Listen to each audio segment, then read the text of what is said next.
Hello friends, मु प्रज्ञा पारमिता साहू आपण सभी को मोर YouTube channel Paramita creativity and passion को स्वागत करुछि। एही भिडियोटी आम ओडिया माध्यम दशम श्रेणी हिंदी पाठ्यपुस्तक हिंदी सौरभ पद्य विभागर प्रथम अध्याय अनमोल वाणी रे थिबा कबीर दास को दोहे उपरे प्रस्तुत। आशा करी भिडियोटी आपण मानक पई निश्चित भावरे शिक्षणीय होई परिबो। प्रथमे चलंतु आमे कबीर दास को संक्षिप्त परिचय जानी नेबा। कबीर दास का जन्म सन 1398 में काशी में हुआ था। कहा जाता है कि वे एक तालाब के किनारे मिले। एक जुलाहा दंपति ने उनका पालन पोषण किया। वे कपड़ा बुनने का काम करते थे। ज़्यादा पढ़े लिखे नहीं थे, लेकिन बड़े अनुभवी थे। बुद्धि विवेक से काम लेते थे, बहुत बातें जानते थे। वे सभी धर्मों को बराबर मानते थे। वे ईश्वर के निर्गुण निराकार रूप को मानते थे। उस समय धर्म और समाज में बड़ी गड़बड़ी थी। कबीर ने अपनी वाणी से उसे दूर करने का प्रयास किया। लोगों में जाति पाति ऊंच नीच का भेदभाव था। विभिन्न धर्मों के अनुयायी आपस में झगड़ते थे। बाह्य आडंबर अंधविश्वास फैल गया था। कबीर जाति भेद, मूर्ति पूजा, बाहरी आडंबर आदि का विरोध करते थे। वे कहते थे कि सब मनुष्य बराबर हैं। वे बाहरी धार्मिक कर्म कांड की अपेक्षा भक्ति भाव पर बल देते थे। वे तीर्थ व्रत, जप तप, मूर्ति पूजा आदि बाहरी काम छोड़ सच्चे दिल से भगवान की भक्ति करने को कहते थे। वे सदाचार, सच्चाई, भाईचारे, धार्मिक सहिष्णुता का प्रचार करते थे। कबीर का व्यक्तित्व सादा सीधा पर बड़ा प्रभावशाली था। उनकी वाणियों को उनके शिष्यों ने बीजक नामक ग्रंथ में संग्रहित किया। उनकी भाषा मिश्रित खड़ी बोली है, जो उस समय जन समाज में प्रचलित थी। वे अपने गुरु रामानंद स्वामी का बड़ा आदर करते थे। कबीर दासकर जन्म 1398 मसीहारे काशी रे होइथिला। कुहा जाए जे से एक पोखरी कूलरू मिलिथिले। एक तंत बुणाकार दंपति तांकर पालन पोषण कले। से लुगा बुणिबा काम करुथिले। से बेसी पढ़ा लेखा नथिले, किंतु जने महान अनुभवी थिले। बुद्धि विवेक द्वारा काम नेउथिले। से बहुत कथा जानिथिले। कबीर सबु धर्म को समान बोली मानुथिले। से ईश्वरंकर निर्गुण निराकार रूप को मानुथिले। से समय धर्म और समाज मध्यरे बहुत बड़ अड़ुआ थिला। से सबको कबीर निज बाणी द्वारा दूर करने को प्रयास कले। लोक मानक मध्यरे जातिपाति उच्च नीचर भेदभाव थिला। विभिन्न धर्म अनुसार लोक माने निज मध्यरे झगड़ा करुथिले। बाह्य आडंबर अंधविश्वास विस्तार लाभ करथिला। कबीर जातिभेद, मूर्ति पूजा, बाह्य आडंबर आदिर विरोध करुथिले। से कहूथिले जे सबु मनुष्य समान अटे। से बाह्य धर्मकर्म कांड अपेक्षा भक्ति भाव उपरे जोर देउथिले। से तीर्थ, व्रत, जप तप, मूर्ति पूजा आदि बाह्य कर्मकांड त्याग करी आंतरिकतार सह भगवान को भक्ति करने को कहूथिले। से सदाचार, सत्य, भाईचारा, धार्मिक सहिष्णुतार प्रचार करुथिले। कबीरंकर व्यक्तित्व सादा सीधा थिले मध्य बड़ प्रभावशाली थिला। कबीरंक बाणी को तांको शिष्य माने बीजक नामक ग्रंथरे संग्रहित करिसंती। तांकर भाषा से समय प्रचलित थिबा मिश्रित खड़ी बोला अटे। कबीर दास तांकर गुरु रामानंद स्वामींकर बड़ आदर करुथिले। वर्तमान चलंतु एही अध्याय थिबा कबीरकर दोहा बा छंदर भावार्थ बुझिबा। एठारे कबीर दासकर 3 गोटी दोहा रहिछि। सांझ बराबर तप नहीं, झूठ बराबर पाप। जाके हृदय सांझ है, ताके हृदय आप। कबीरदास अपने पहले दोहे में यह कहते हैं कि सत्य हमेशा महान होता है। संसार में सत्य के समान तपस्या या ज्ञान नहीं। उसी प्रकार झूठ या मिथ्या के बराबर पाप या बुरा काम नहीं। कारण बुरा काम करना पाप है। जिसके हृदय में सत्य का निवास है अर्थात जो हमेशा सच बोलता है, जो सत्यनिष्ठ है, उसका हृदय निर्मल है, पाप रहित है। उसके निर्मल हृदय में ईश्वर विराजमान करते हैं। अर्थात सत्यवादी को भगवान के दर्शन मिलते हैं। वे महान होते हैं, तत्वदर्शी होते हैं। समाज सत्यवादी का आदर करता है, पापी का अनादर करता है। कबीरदास तांकर प्रथम दोहारे कहउछन्ति जे सत्य सर्वदा महान अटे। एही संसार रे सत्य सम तपस्या बा ज्ञान नहीं। अन्य पक्षरे मिथ्या सम पाप बा खराब कार्य मध्य ए संसार रे नहीं। जाହାର हृदय रे सत्यर निवास अछि, अर्थात जे सर्वदा सत्य कहे, ताहार हृदय निर्मल ओ निष्पाप अटे। कबीर ईश्वर को कहउछन्ति जे जहा हृदय रे सत्यर निवास अछि, सेही हृदय रे आपण वास करंती। अर्थात निर्मल निष्पाप हृदय रे ही ईश्वर विराजमान करंती। अन्य अर्थरे कहिबाकु गले एही दोहा माध्यमरे कबीरंकर कहिबा कथा हैला जे सत्यनिष्ठ मनुष्य ईश्वरंकर निकटतर ओ प्रिय अटे। सत्यनिष्ठ मनुष्य को ईश्वरंकर दर्शन मिलिथाए। सत्यवादी मनुष्य महान अटंती, तत्वदर्शी अटंती। समाज सत्यवादीर आदर करिथाए, आउ मिथ्यावादी पापीर अनादर करिथाए। जो तोको कांटा बुबे ताही बोए तो फूल, तोको फूल को फूल है, बाको है त्रिशूल।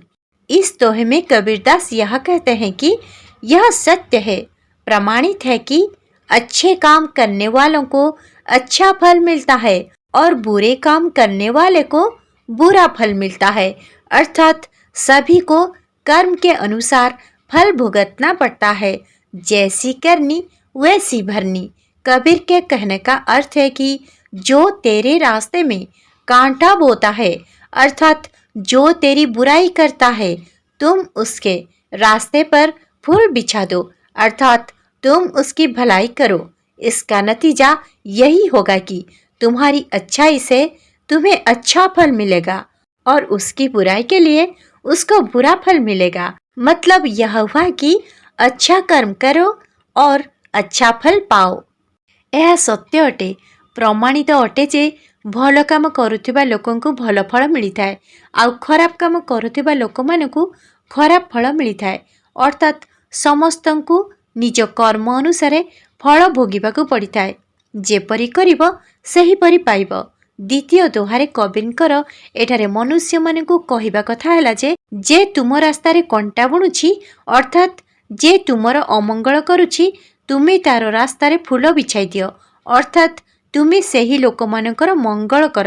एहार परिणाम एहा हेबो जे तुमे अन्य पाई बिछाइथिबा फूल हेतु बा तुमर भल काम हेतु तुमको भल फल प्राप्ति हेबो।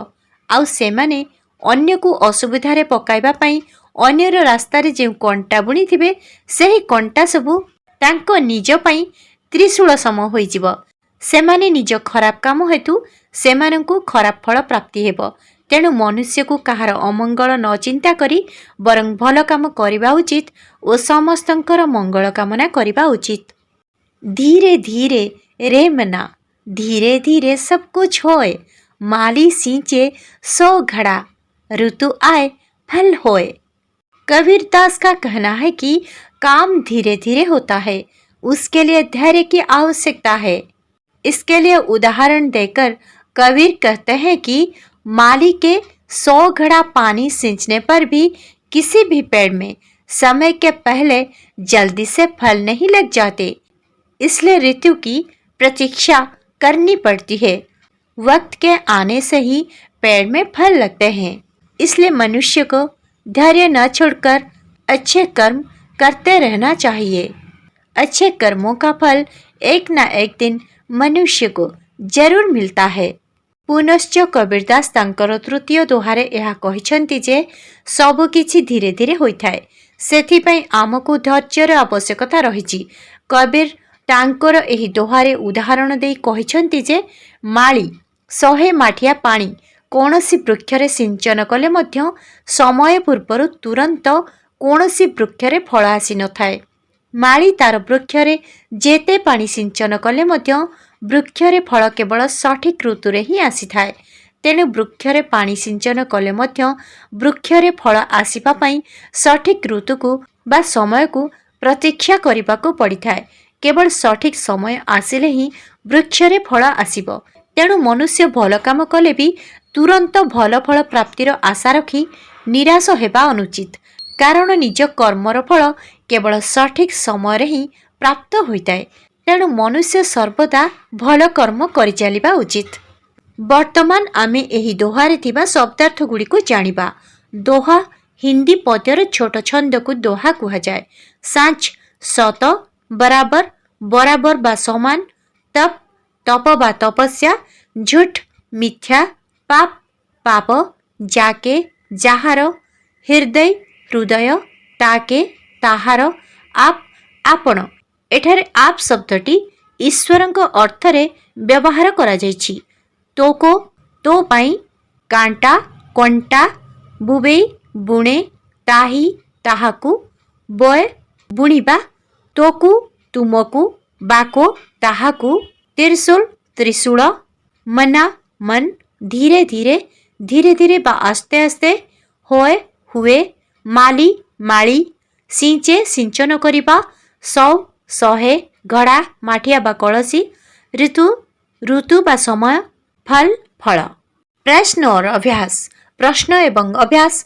प्रश्न 1, निम्नलिखित प्रश्नों के उत्तर 2-3 वाक्यों में दीजिए। निम्नलिखित प्रश्न गुड़िकर उत्तर 2-3 वाक्य रे दियंतु। क, सांच या सत्य के बारे में कबीर ने क्या कहा है? सत्य विषय कबीर कौन कहिछंती? सत्य के बारे में कबीर ने यह कहा है कि इस संसार में सत्य के बराबर कोई तप नहीं है और झूठ के बराबर कोई पाप नहीं है। जो सत्यनिष्ठ है उसके हृदय निर्मल और निष्पाप होता है। उसके हृदय में ईश्वर निवास करते हैं। सत्य विषय कबीर यह कहिछंती जे एही संसार रे सत्य सम कौनसी तप बा ज्ञान नहीं एवं मिथ्या सम कौनसी पाप नहीं। जे सत्यनिष्ठ ताहार हृदय निर्मल और निष्पाप होइथाए और ताहार हृदय रे ईश्वर निवास करती। ख, बुराई करने वालों की भलाई क्यों करनी चाहिए? खराब करुथिला बालांक प्रति भलो करिबा काहेकि उचित? बुराई करने वालों की भलाई करने से बाद में खुद को अपने अच्छा कर्म का अच्छा फल प्राप्त होता है, परंतु बुराई करने वालों को उनके बुरे कर्मों का बुरा फल प्राप्त होता है। इसलिए बुराई करने वालों की भलाई करनी चाहिए। खराब करुथिबा लोकंक भल करिबा हेतु परे निजकू निज भल कर्मर भल फल प्राप्त होइथाए, किंतु खराब करुथिबा लोक मानकू सेमानक खराब कर्मर खराब फल प्राप्त होइथाए। एथिପାଇଁ खराब करुथिबा लोक मानक प्रति भल करिबा उचित। ग, धीरे धीरे सब कुछ कैसे होता है? इसके लिए कवि ने कौन सा उदाहरण दिया है? धीरे धीरे सब किछि किपरि होइथाए एथिପାଇଁ कवि केउं उदाहरण देछंती? कबीर दास का कहना है कि काम धीरे धीरे होता है, उसके लिए धैर्य की आवश्यकता है। इसके लिए कवि ने यह उदाहरण दिया है कि माली के 100 घड़ा पानी सींचने पर भी किसी भी पेड़ में समय के पहले जल्दी फल नहीं लग जाते, इसलिए ऋतु की प्रतीक्षा करनी पड़ती है। कबीर दास को कहवा कथा है काम धीरे धीरे होइथाए, एथिପାଇଁ धैर्यर आवश्यकता होइथाए। एथिପାଇଁ कवि एही उदाहरण देइछंती जे माली 100 माठिया पानी कोनोसी गछरे सिंचन कले मध्य समय पूर्वरु शीघ्र कोनोसी गछरे फल आसे नहीं, एथिପାଇଁ ऋतु को प्रतीक्षा करबाको पड़िथाए। प्रश्न 2, निम्नलिखित पदों के अर्थ 2-3 वाक्यों में स्पष्ट कीजिए। निम्नलिखित पद गुड़िकर अर्थ 2-3 वाक्य स्पष्ट करंतु। क, जाके हृदय सांचे ताके हृदय आप। जाके हृदय सांचे ताके हृदय आप, अर्थात जो सत्यनिष्ठ है उसके हृदय निर्मल और निष्पाप होता है। सत्यनिष्ठ मनुष्य के हृदय में सदैव ईश्वर निवास करते हैं। जाके हृदय सांचे ताके हृदय आप, अर्थात जे सत्यनिष्ठ होता है ताहार हृदय निर्मल और निष्पाप होता है। सत्यनिष्ठ मनुष्यर हृदय सर्वदा ईश्वर निवास करती। ख, जो तो को कांटा बुबे ताही बोए तो फूल। जो तो को कांटा बुबे ताही बोए तो फूल, अर्थात जो तुम्हारे राह पर कांटा बोता है उसके राह पर तुमको फूल बिछाना चाहिए। इसका वास्तविक अर्थ है कि जो तुम्हारी बुराई करे तुमको उसके भलाई करना चाहिए, क्योंकि तुम्हारा अच्छा कर्म का फल तुम्हें प्राप्त होगा और उसके बुरा कर्म का फल उसे प्राप्त होगा। जो तो को कांटा बुबे ताही बोए तो फूल, अर्थात जे तुम रास्तार कंटा बुणुछि तार रास्तार तुमको फूल बिछाइबा उचित। एहार वास्तविक अर्थ है जे तुमर खराब करुछि तुमको तार भल करबा उचित, कारण तुम भल कर्मर फल तुमको प्राप्त हेब एवं तार खराब कर्मर फल ताकू प्राप्त हेब। ग माली सिंचे 100 घड़ा ऋतु आए फल होए। माली सिंचे 100 घड़ा ऋतु आए फल होए, अर्थात काम धीरे धीरे होता है और उसके लिए धैर्य की आवश्यकता है। इस बात को समझाने के लिए कवि ने यह उदाहरण दिया है कि माली के 100 घड़ा पानी सींचने पर भी किसी भी पेड़ में समय के पहले जल्दी फल नहीं लग जाते, इसलिए ऋतु की प्रतीक्षा करनी पड़ती है। इस तरह हमें धैर्य से अच्छा कर्म करते रहना चाहिए। समय आने पर ही हमें अपने अच्छे कर्मों का फल प्राप्त होता है। माली सिंचे 100 घड़ा ऋतु आए फल होए, अर्थात काम धीरे धीरे होइथाए एवं सेथिपाई धैर्यर आवश्यकता होइथाए। एही कथा को बुझाइबा पाई कवि उदाहरण देइछन्ति जे माली 100 माठिया पानी कोनोसी गछरे सिंचन कले मध्य समय पूर्वरु शीघ्र कोनोसी गछरे फल आसे नाही। एथिपाई ऋतु को प्रतीक्षा करिबाकू पड़िथाए। एहीपरि आमको धैर्य सहकारे भल काम करि चलिबा उचित। समय आसिले ही आमको आम भल कर्मर फल प्राप्त होइथाए। प्रश्न 3, निम्नलिखित प्रश्नों के उत्तर एक एक वाक्यों में दीजिए। निम्नलिखित प्रश्न गुड़िकर उत्तर गोटिए गोटिए वाक्य रे दियंतु। क किसके बराबर तप नहीं, कहा समान तप नहीं। सत्य के बराबर तप नहीं है, सत्यर समान तप नहीं। ख झूठ के बराबर क्या नहीं है, मिथ्या बराबर बा मिथ्या समान कौन नहीं। झूठ के बराबर पाप नहीं है, मिथ्यार समान पाप नहीं। ग जिसके हृदय में सांच है उसके हृदय में कौन होते हैं, जहाँ हृदय सत्य अच्छी ता हृदय किए थांती। जिसके हृदय में सांच है उसके हृदय में ईश्वर होते हैं, जहाँ हृदय सत्य अच्छी तार हृदय ईश्वर थांती। घ झूठ की तुलना किसके साथ की गई है, मिथ्यार तुलना कहा सहित करा जायछि। झूठ की तुलना पाप के साथ की गई है, मिथ्यार तुलना पाप सहित करा जायछि। व सांच की तुलना किसके साथ की गई है, सत्यर तुलना कहा सहित करा जायछि। सांच की तुलना तप के साथ की गई है, सत्यर तुलना तप सहित करा जायछि। च जो तेरे रास्ते पर कांटा बोता है तुझे उसके लिए क्या करना चाहिए। जी तुम रास्ता रे कंटा बुणुछि तुमको तापाई कौन करबा उचित। जो हमारे रास्ते पर कांटा बोता है हमें उसके रास्ते पर फूल बिछाना चाहिए। जे आम रास्ता रे कंटा बुणुछि आमको ता रास्ता रे फूल बिछाइबा उचित। 6 पेड़ में कब फल लगते हैं, गछरे केते बड़े फल धरी थाए। सही ऋतु आने पर पेड़ में फल लगते हैं, सठिक ऋतु बा समय आसिले गछरे फल धरी थाए। ज कौन 100 घड़े पानी सिंचता है, किए 100 माठिया पानी सिंचन करि थाए। माली 100 घड़े पानी सिंचता है, माली 100 माठिया पानी सिंचन करि थाए। झ इन दोहों के रचयिता कौन है, यही दोहा गुड़िकर रचयिता किए अटंती। इन दोहों के रचयिता कबीर दास जी हैं। यही दोहा गुड़िकर बा छंद गुड़िकर रचयिता कबीर दास अटंती। न्य प्रथम दोहे में आप शब्द का क्या अर्थ है। प्रथम दोहारे आप शब्दर अर्थ कौन अटे। प्रथम दोहे में आप शब्द का अर्थ ईश्वर है। प्रथम दोहारे आप शब्दर अर्थ ईश्वर अटे। भाषा ज्ञान। प्रश्न 1 निम्नलिखित शब्दों के विपरीत या विलोम शब्द लिखिए। निम्नलिखित शब्द गुड़िकर विपरीत शब्द लिखंतु। एठारे शब्द गुड़िक रही सांच, पाप, बुरा, धीर, कांटा।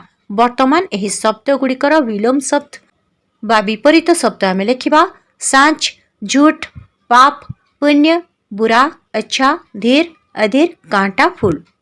प्रश्न 2, निम्नलिखित शब्दों के समानार्थी शब्द कोष्टक से चुनकर लिखिए। निम्नलिखित शब्द गुड़िकर समानार्थबोधक शब्द कोठरी मध्यरु बाछि लिखंतु। एठारे शब्द गुड़िक रही बराबर, झूठ, पाप, हृदय, फूल, घड़ा, ऋतु। वर्तमान एही शब्द गुड़िकर समानार्थबोधक शब्द आमे कोठरी मध्यरु बाछि लिखिबा। बराबर, समान, झूठ, मिथ्या, पाप, कलुष, हृदय, दिल, फूल, पुष्प, घड़ा, घट, ऋतु, मौसम। प्रश्न 3, निम्नलिखित शब्दों के वचन बदलिए। निम्नलिखित शब्द गुड़िकर वचन बदलांतु। एठारे शब्द गुड़िक रही पाप, फूल, फल, माली, घड़ा, कांटा, ऋतु। एही शब्द गुड़िकर वचन आमे बदलाई लिखिबा। पाप, पाप, फूल, फूल, फल, फल, माली, माली, घड़ा, घड़े, कांटा, कांटे, ऋतु, ऋतुएं। प्रश्न 4, इन शब्दों के खड़ी बोली रूप लिखिए। एठारे दिया जायतिबा खड़ी बोली शब्द गुड़िकर अर्थ आमे लिखिबा। एठारे शब्द गुड़िक रही सांच, जाके, हृदय, तोको, बुबई, बाको, होय। सांच, सत्य, जाके, जिसके, हृदय, हृदय, तोको, तुझको, बुबई, बोता है, बाको, उसको, होय, होता। दर्शक बंधु, आशा करी भिडियोटी आपण मानकु निश्चय भल लागिथिबो। भिडियोटी भल लागिले एहाकु लाइक और शेयर करबा को अनुरोध। एपरि नुआ नुआ शिक्षणीय भिडियोर अपडेट नोटिफिकेशन पाइबा पई Paramita creativity and passion YouTube channel को सब्सक्राइब करबा सह बेल आइकन को प्रेस करि दियंतु। With lots of love and best wishes.